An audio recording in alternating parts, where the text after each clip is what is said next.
Misalnya ini ada di beberapa literatur fikih, di semua fikih, baik mazhab Syafi'i, Hanafi, Hambali, di semua kitab fikih. Misalnya ada orang mau masuk Islam, terus konsultasi sama ustadz atau sama kiai, Pak saya mau masuk Islam, kamu nggak boleh ngambil sikap monggo ngeteh dulu, tidak boleh. Atau apalagi diajak ngobrol dulu, karena 5 menit kita mempersilahkan ngopi dulu itu artinya dianggap kita membiarkan dia dalam keadaan kafir 5 menit dan kita dianggap ikut tanggung jawab. Sehingga di bab, ada ulama yang ngebabkan itu sampai di bab murtad. Termasuk murtad adalah orang yang dimintai mensyahadatkan non muslim kemudian disuruh ngopi dulu atau enggak, karena dianggap pembiaran sekian menit masih berstatus kafir. Jadi ibaratnya gini ya, kalau kita mungkin baru bapak-bapak baru pakai celana pendek terus ada orang kecelakaan di jalan, saya tak pakai baju dulu nanti baru kamu saya selamatkan, itu kan naif. Kalau begitu saja naif, apalagi orang yang kafir kemudian pas mau minta disyahadatkan kita bilang monggo mandi-mandi dulu, ngeteh-ngeteh dulu, berarti ada pembiaran sekian menit dia masih berstatus. Artinya begini, kalau dia saat itu kok dimatikan oleh Israel berarti mati dalam status kafir dan kita ikut tanggung jawab karena harusnya bisa Islam andai kan kita mensyahadatkan saat itu juga. Jadi itu bab-bab yang dianggap ekstrim dalam kutubil fikih, bab-bab fikih. Makanya dalam kitab fikih saya berkali-kali ada non muslim mau bersyahadat ke saya, itu saya bilang ke santri-santri saya, saat itu juga harus kamu ajarin meskipun pakai bahasa Indonesia, yang penting status kafirnya apa? Cina. Baru setelah itu ada hukum sosial ya, mungkin kita nawarin teh atau kopi atau apa. Makanya di sini dibabkan bab seseorang harus tergesa-gesa atau bercepat-cepat atau ngambil sikap bergegas untuk melakukan kebaikan. Terus ayat kedua yang dipakai Sayyidina bin Abi Salam itu begini. Ketika Allah mensifati orang munafik, status orang munafik itu apa? Wa idza qamu ila sholati qamu kusala. Mereka kalau dipanggil untuk sholat, ya berangkat tapi itu salah cara malas-malasan. Sehingga untuk menunjukkan kita loyal sama Allah itu ya paling tidak ada sikap di atas rata-rata. Makanya ada sa'i ya, lari-lari kecil, tawaf juga disunatkan ada lari-lari kecil, disebut ar-romal, romal itu lari-lari kecil untuk menunjukkan bahwa kita loyal sama Allah itu tidak sak kobre cara Jawa. Nah itu dibabkan sendiri. Jadi beda antara tergesa-gesa sama ekspresi serius. Jadi musyawarah itu ya kira-kira kan nggak mungkin lah kita dipanggil rektor atau kiai atau orang tua kita terus jalan leha-leha, itu kan tidak. Nah contoh yang diambil di sini begini. Ketika ada debat terbuka antara Fir'aun dan Musa, saya ulang lagi ya, ada debat terbuka antara Musa dan Fir'aun. Kan Nabi Musa datang ke Fir'aun, lalu kata Fir'aun, ini asal-usul ayat ini saya terangkan sejarahnya. Kata Fir'aun, lalu kalau kamu tidak nuhankan saya, Tuhan kamu siapa? Terus kata Musa, Rabbus samawati wal ardi, yang nuhani langit dan bumi. Fir'aun masih berkelit. Kalau Tuhan di bumi, setahu saya kemana-mana yang dituhankan saya, kata Fir'aun. Ma'alim tulakum min ilahin ghairi. Terus Nabi Musa masih ngendikan, ya sudah Tuhan yang nuhani langit. Terus Fir'aun manggil Haman. Haman itu arsitekturnya Fir'aun. Ya Haman ibnili sorhal ali abduhul asbab samawati fa'atoliya ila ilahi Musa. Haman bangunkan kami piramida yang tinggi, saya ingin melihat Tuhannya Musa. Musa akhirnya mikir, karena kalaupun Fir'aun bisa naik ke langit tetap tidak bisa melihat Tuhan. Kita tahu Tuhan nggak bisa dilihat, kita yang mukmin aja tidak lihat, apalagi Fir'aun rivalnya. Akhirnya Musa ganti argumentasi, yaitu argumentasinya Musa, Rabbukum wa Rabbu abaikumul awwalin.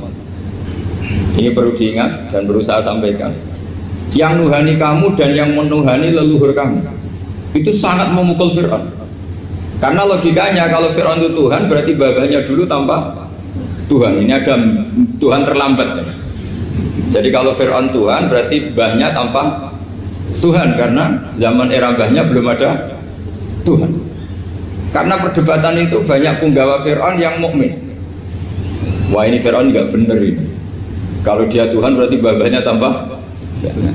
Karena kalau iman itu akan diadili, akan dieksekusi, maka orang ini berstatus rojulum mukminum min ali Fir'aun yaktum imanah. Maka di Quran diterangkan wa qala rojulum mukminum min ali Fir'aun yaktumu imanah. Ada seseorang yang iman tapi menyembunyikan iman.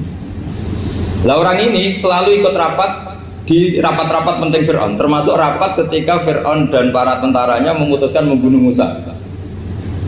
Karena dia ikut rapat dan eksekutornya besok disuruh nangkap Musa, orang ini malam itu juga nemuin Musa terus bilang innal mal ayat tamiru nabikal yaqtulu Musa. Rapat tadi malam memutuskan kamu besok dibunuh, maka kamu harus bergegas meninggalkan Mesir. Nah, dari kesimpulan itu, dari cerita itu kemudian diambil secara hukum fikih bahwa untuk menyelamatkan darah harus jasa, harus bergegas. Andai kan Musa itu kok sak kobre, sak sempate, maka keburu. Andai kan ini rojul ini tadi, orang tadi penasihat tadi kok sak kobre ya, maka berarti Musa terlanjur tertang. Jadi itu pentingnya ulama ya. Jadi cerita yang linear, cerita yang seakan-akan cerita di tangan ulama tetap menjadi al-ahkam al-fiqhiyah, menjadi ketentuan-ketentuan apa? Fikih. Jadi yang diambil di sini adalah lelaki tadi yang ikut rapat jadi bergegas menemui Musa, memberitahu kalau kamu besok mau dieksekusi, fakrus, maka kamu harus cepatnya keluar dari Mesir untuk menyelamatkan diri. Terus oleh Saizuddin bin Abi Salam dibabkan bab harus tergesa-gesa menyelamatkan darahnya orang apa? Islam.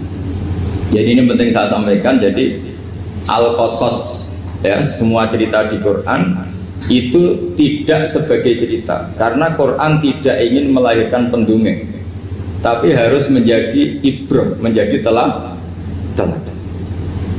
Jadi makanya terus di kitab-kitab ulumul Quran diterangkan al-qasas ya, beberapa cerita di Quran adalah semuanya menjadi ketentuan fikih. Saya ulang lagi ya, semua cerita yang ada di Quran itu menjadi ketentuan fikih, meskipun alurnya apa? Cerita. Kayak tadi kan alurnya cerita bahwa lelaki ini bergegas nemui Musa supaya Musa cepat keluar dari Mesir.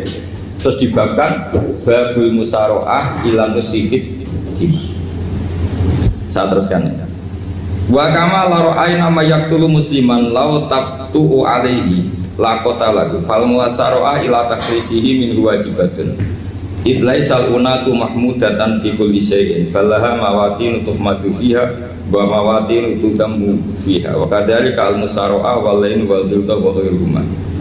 Terus cara berpikir ulama, saya pernah baca dalam satu sejarah ulama besar namanya Sufyan Ats-Tsauri. Sufyan Ats-Tsauri itu menjadi wali itu gara-gara kalau sholat di masjid itu beliau datang sebelum adzan. Saya ulang lagi, beliau datang sebelum adzan. Ditanya, kenapa kalau kamu datang sebelum adzan? Saya ini gak ingin jadi hamba yang buruk. Hamba yang buruk atau pembantu yang buruk adalah setempe nunggu dipanggil. Misalnya kita tahu majikan kita pasti manggil jam 7. Kemudian jam 7 itu Anda masih ngopi, masih tata-tata, itu kan tidak menghormati majikan. Harusnya kamu setempe di jam yang saat itu pasti majikan Anda memanggil. Kata beliau, saya tidak ingin seperti pembantu yang buruk, datang nunggu apa? Dipanggil. Jadi itu ada beberapa spirit ya, atau inspirasi dari aturan-aturan mahabbah. Sebab itu ketika Allah kritik orang munafik, wa idza qamu ila sholati qamu kusala, ketika dipanggil sholat mereka datang bermalas-malasan. Karena ada cintanya sama Allah, maka datang berlambat-lambat. Nah, berarti kalau ekspresi cinta mengharuskan kita datang bercepat. Makanya dalam istilah lain di Quran ini termasuk balaghatul Quran. Di juz 25 itu istilah menuju Allah itu fafirru ilallah. Kita tahu firar itu maknanya lari apa jalan biasa? Lari. Jadi untuk mengekspresikan mahabbah kita, kangen kita pada Allah, cara bahasa Arab isyak kita, berontok kita sama Allah, tidak diistilahkan jalan tapi fafirru ilallah, harus bergegas berlari. Begitu seterusnya. Maka kalau ada orang Islam, terus ini konsekuensi hukum, ada non muslim minta, Pak Bahak saya tolong ajarkan syahadat. Nggak boleh saya bilang gini, monggo ke dalam dulu, Padahal perjalanan ke rumah saya misalnya setengah jam nggak boleh. Saat itu meskipun sambil berdiri-diri harus kita tauhidkan. Kamu yakin ya Allah itu satu Tuhan Allah, harus. Karena kalau ada perjalanan ke rumah 5 menit terus dia kecelakaan belum syahadat, statusnya mati apa? Kafir. Dan kita ikut terlibat karena sebetulnya bisa mengislamkan saat itu juga. Analoginya kayak tadi lah. Orang kecelakaan di jalan karena kita pakai celana pendek. Contoh Syria ya, saya tak pakai baju dulu. Habis itu dilides truk. Itu kan kita ikut salah karena kita yang punya kesempatan. Tentu yang disalahkan yang punya kesempatan. Karena merubah status dari potensi kelides truk menjadi sama sekali gak potensi kelides truk dengan kita inggirkan. Meskipun kita dalam keadaan tidak ideal. Sama. Orang kafir yang mau masuk Islam itu umumnya kiai-kiai kan kadang sebagian disuruh mandi dulu, itu salah. Itu salah sekali. Sangat salah, apalagi nunggu seremonial di masjid, nunggal toko-toko itu bujutnya salah. Itu gak cuma salah, bujutnya salah. Jadi salah yang akut. Itu salah besar. Kalau seremonial monggo, tapi kalau mengislamkannya harus saat itu. Apalagi seremonial seminggu lagi nunggu tokoh terkenal, nunggu di syuting dulu, wah itu perilaku so itu bukan mengislamkan itu. Makanya kita yang sebagai peneliti fikih itu kadang itu enggak srek gitu. Masa mau Islam nunggu di masjid dulu, di syuting dan tokoh-tokoh itu salah. Itu sama dia kamu lihat orang kecelakaan mau menyelamatkan, ini ada wartawan enggak ya? Minta di syuting dulu sedang mati ini kan. Jadi kita normal saja dalam Islam, sesuatu yang mendesak, yang emergensi ya perlakuannya harus cepat. Sehingga dibabkan faslun fil musarohah ila nusifid fitina. Jadi ada beberapa contoh di Quran memang aturannya seperti itu.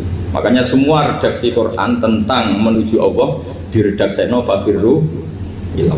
Makanya di tawaf ada ekspresi romal, jalan agak cepat. Di sa'i juga ada momen-momen kita harus romal, berjalan cepat. Di beberapa aturan juga seperti itu. Ya saya ulang lagi, di beberapa aturan Islam juga seperti itu.